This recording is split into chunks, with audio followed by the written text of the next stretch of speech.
When people think of the foreclosure crisis, most reference maybe the year 2008. But to the surprise of many, the problem continues in cities all across the state, even here on the Suncoast. ABC 7's Bobeth Yates joins us in the studio with more on the story. Bobeth? Yes, many say the fear of thousands of foreclosed properties flooding the market is a real possibility because of the current foreclosure backlog. The foreclosure crisis is still in the courts. It's not in the market. For years, that theory has plagued many homeowners and the attorneys handling foreclosures. We still have a lot of what we call the legacy cases, the cases that have been around since some of them 2008, 2009 are still in the pipeline. And we are still getting more foreclosures all the time. Sarasota attorney Dan McKillop helps homeowners fight to keep their property. And he says while the number of new foreclosure filings have decreased by 25%, the backlog in the system is still there.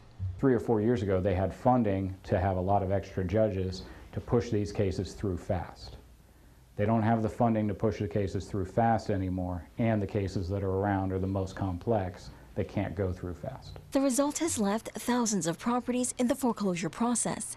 And realtor Kelly Rosenberg says if too many of those homes wind up on the housing market all at once, that could be a big problem. Well, too many foreclosures does have an impact on the market. Ideally, a normal market has 2% of all properties foreclosure.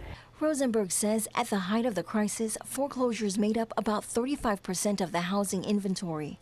And while she acknowledges the filings still in the pipeline, she says the number of foreclosed homes currently on the market have drastically decreased. In January 2016, single-family home distressed sales were down 45% in Sarasota County, and they were down 60% in Manatee County.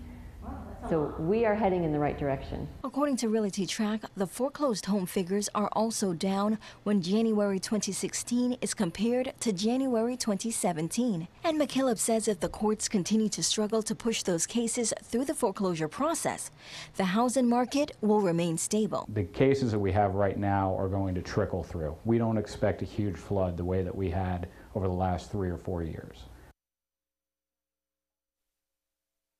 Courts more funding to process those cases, but there's no details about if or when that could happen and the impact it could have on the foreclosure crisis. Back to you.